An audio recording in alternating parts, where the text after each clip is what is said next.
3장. 보십시오. 아버지께서 어떤 사랑을 우리에게 주셨기에 우리가 하나님의 자녀로 불리게 되었습니까? 우리는 그분의 자녀입니다. 그러므로 세상은 우리를 알지 못합니다. 이것은 세상이 하나님을 알지 못했기 때문입니다. 사랑하는 여러분, 지금은 우리가 하나님의 자녀입니다. 그리고 우리가 무엇이 될지는 아직 드러나지 아니했습니다. 그러나 그리스도께서 나타나실 때 우리도 그분처럼 될 것이라는 것을 우리는 압니다. 이는 그분이 있는 모습 그대로 우리가 그분을 볼 것이기 때문입니다. 누구든지 그리스도께 이 희망을 가지고 있는 사람은 그분께서 순결하신 것처럼 자기 자신을 순결하게 합니다.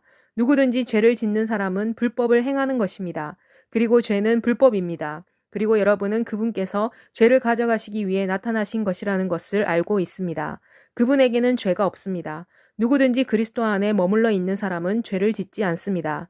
죄를 짓는 사람은 그분을 본 일도 없고 그분을 알지도 못하는 사람입니다. 자녀들이여, 누구든지 여러분을 속이지 못하게 하십시오. 하나님께서 의로우신 것처럼 의를 행하는 사람은 의로운 사람입니다.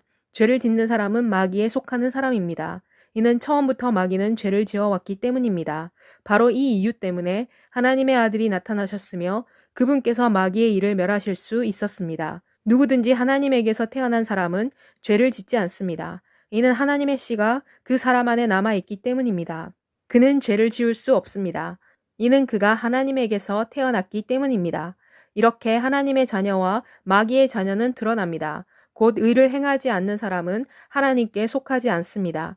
자기 형제를 사랑하지 않는 사람도 그렇습니다. 이는 이것이 여러분이 처음부터 들은 소식이기 때문입니다. 곧 우리는 서로 사랑해야 합니다. 우리는 악한 사람에게 속하며 자기 동생을 죽인 가인처럼 되어서는 안 된다는 것입니다. 왜 가인이 자기 동생을 죽였습니까? 이는 그의 일은 악하고 그의 동생의 일은 의로웠기 때문입니다. 형제 여러분, 세상이 여러분을 미워해도 놀라지 마십시오. 우리는 우리가 죽음을 지나 생명으로 건너간 것을 알고 있습니다. 이는 우리가 우리의 형제를 사랑하기 때문입니다. 형제를 사랑하지 않는 사람은 죽음에 머물러 있습니다. 누구든지 자기 형제를 미워하는 사람은 살인자입니다. 그리고 여러분은 어떤 살인자이든지 그 사람 안에는 영원한 생명이 머물러 있지 않다는 것을 알고 있습니다. 이것을 통해 우리는 사랑을 압니다. 곧 그리스도께서 우리를 위해 자신의 생명을 내놓으셨습니다. 그리고 우리도 우리 형제를 위해 우리의 생명을 내놓아야 합니다. 그러나 누구든지 세상의 재물을 가지고 있으면서 형제의 궁핍함을 보고도 그에게 마음을 닫아버리면 어떻게 하나님의 사랑이 그 사람 안에 머물러 있겠습니까?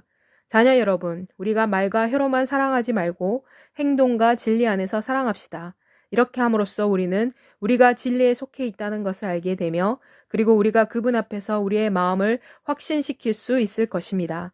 이는 우리가 우리의 마음에 가책을 받는다 할지라도 하나님께서는 우리의 마음보다 크시며 모든 것을 아시기 때문입니다.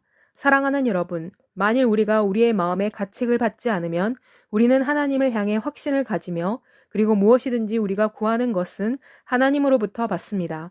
이는 우리가 하나님의 계명을 지키고 그분을 기쁘시게 하는 일을 하기 때문입니다. 하나님의 계명은 이것입니다. 곧 우리가 하나님의 아들 예수 그리스도의 이름을 믿어야 하며 하나님께서 우리에게 계명을 주신 대로 우리가 서로를 사랑해야 한다는 것입니다.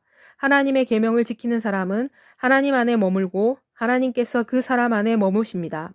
우리는 하나님께서 우리에게 주신 성령을 통해 그분께서 우리 안에 계시다는 것을 압니다.